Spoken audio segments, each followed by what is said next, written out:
All Americans deserve to be healthy and happy and prosperous, of course, including Americans with Lyme disease.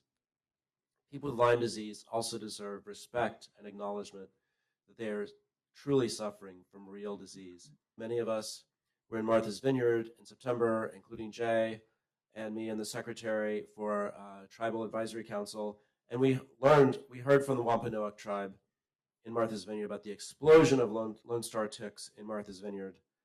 So tick-borne illness are very much on our mind this autumn and in our hearts. The MAHA strategy report, all 120 commitments from that report. One of those directives calls on HHS to use artificial intelligence to reduce the economic burden of chronic disease. I'm Dr. Robert Bransfield. I'm a psychiatrist in New Jersey. When a healthcare system fails someone, they often are referred to a psychiatrist, and that's one of the reasons why I'm here. I've been treating thousands of Lyme patients over a span since 1973 when I saw my first Lyme patient. And in treating thousands of patients, I've learned from my patients, and a good part of my research has been based on that. Some of the articles that I've done have focused on some of the areas that have been overlooked. There's right now 650 peer-reviewed journal articles on the psychiatric manifestations of Lyme disease, and also some with cognitive impairments with dementia. So there is a strong amount of evidence, goes back to 1952. In working with these patients, I found there were some neglected areas. One area is trauma related to being lost in the healthcare system, post-traumatic stress. Another thing I worked on is substance abuse. People with chronic Lyme who are inadequately treated, 12-fold increased risk of substance abuse. I've also worked with autism, done 8 articles on Lyme-related autism.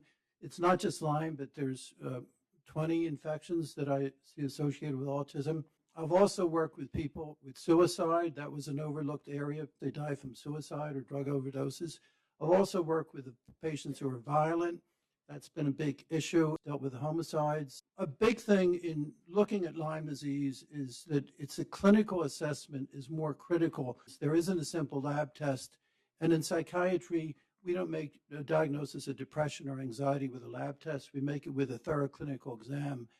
Sir William Moser said, if you listen long enough, the patient will give you the diagnosis. And that's what we have to do. So I've developed a clinical diagnostic system that anybody can use. It's good to educate other mental health care workers in this area.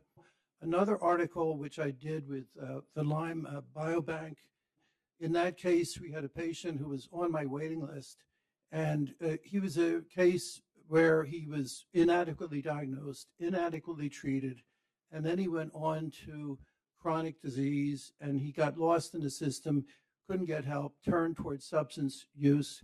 That made things worse, became psychotic, killed his best friend, and killed himself.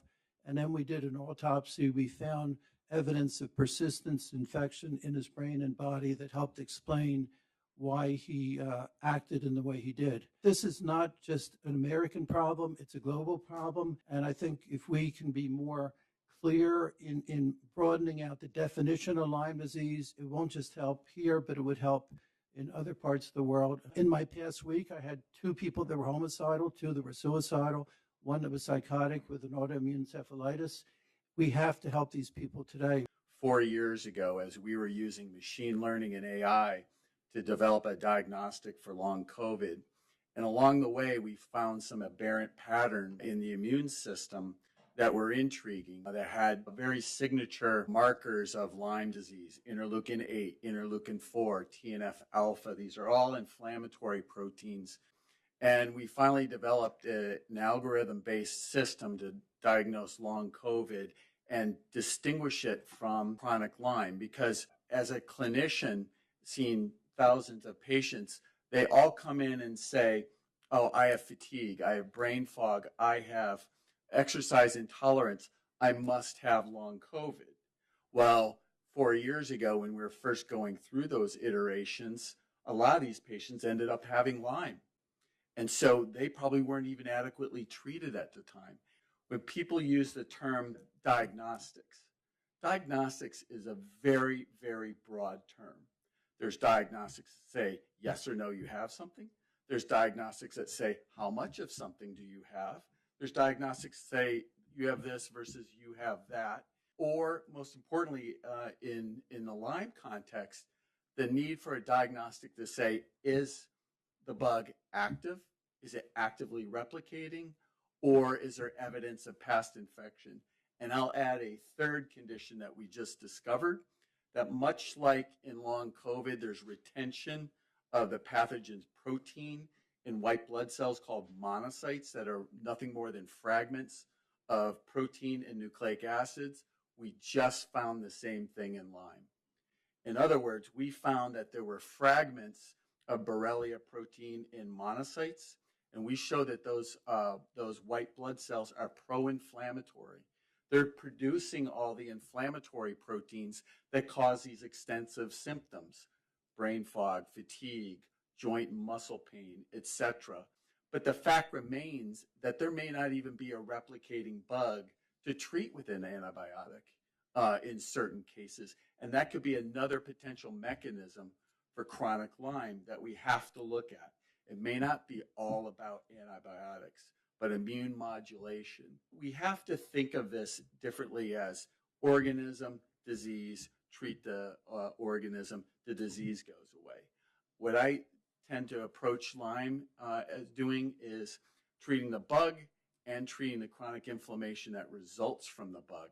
And that could be due to mere fragments of the bacteria in some cases, but it may be the bug in other cases.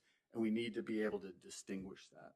We've identified from some of the reports that I've seen that these are in the top 7 of chronic diseases in the United States impacting our population and again, the population worldwide.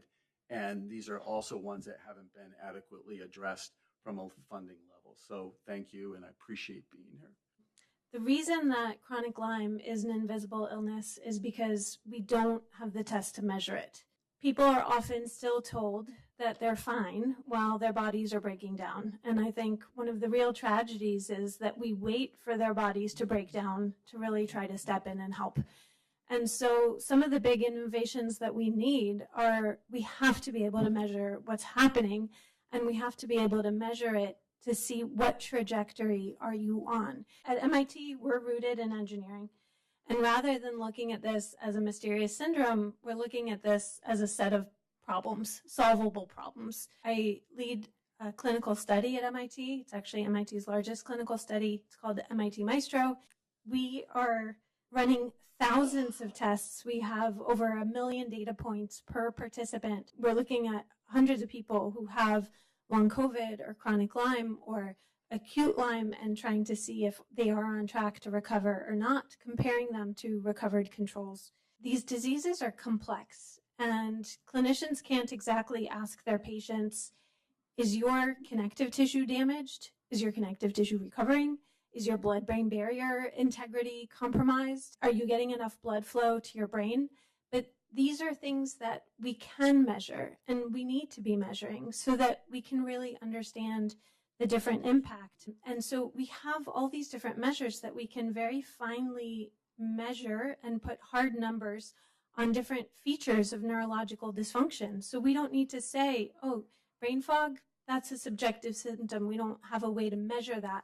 Well, we do have ways to measure neurological dysfunction, and we need to be doing that. In Maestro, our concept is measure absolutely everything. But the reason we're doing that is so that we can identify the tests that are the most impactful, the tests that we need to move forward with. One of the other things that we're doing is, instead of asking the immune system a yes or no question, have you ever seen this bug before, yes or no, we're really trying to look at the features of the immune response so that we can ask it an open-ended question. If you saw this bug, how did you respond? Was it in a way that was protective and you're clearing this infection? Or was it in a way that was catastrophic, bring the house down? Those are really important to identify, because then maybe we could help people before the ongoing damage and suffering. The way forward on Lyme, on ME/CFS, on long COVID, so many other of these conditions that for the very longest time, patients have been gaslit to say, well, it's not real. Well, first, it is real. But also, when you think about addressing it, you can't just think about the pathological agent that initiated the condition. You have to think about the patient as well. We are about to launch at the NIH Clinical Center in partnership with the Children's National Hospital in Washington, D.C., a new clinical study that will improve our understanding for pediatric Lyme disease, which is an increasingly important problem. The NIH has multiple ongoing initiatives and studies on long COVID, ME/CFS, and other infection-associated chronic illnesses that may have similar underlying mechanisms. And studying these conditions together, finding what's in common and what's different, will help make advances in all of them.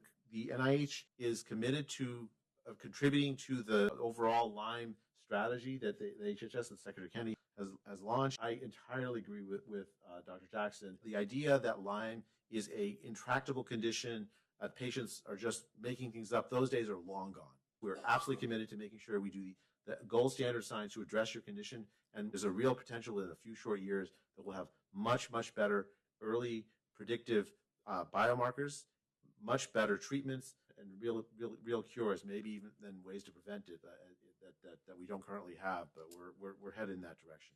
I put poppy seeds on the table for you because I said these are the size of the nymphs, and people don't understand. It's not just the adult tick that spreads the Borrelia bacteria. It could be the nymphs too, and those are the size of a freckle. The Borrelia bacteria, actually, it doesn't have to be 48 hours. It can happen within hours that the bacteria is spread. And it's a very smart bacteria that quickly gets out of the blood and into the tissue, and it develops a biofilm and hides. And so that's why even antibiotics are so hard to penetrate into the biofilm and get to it.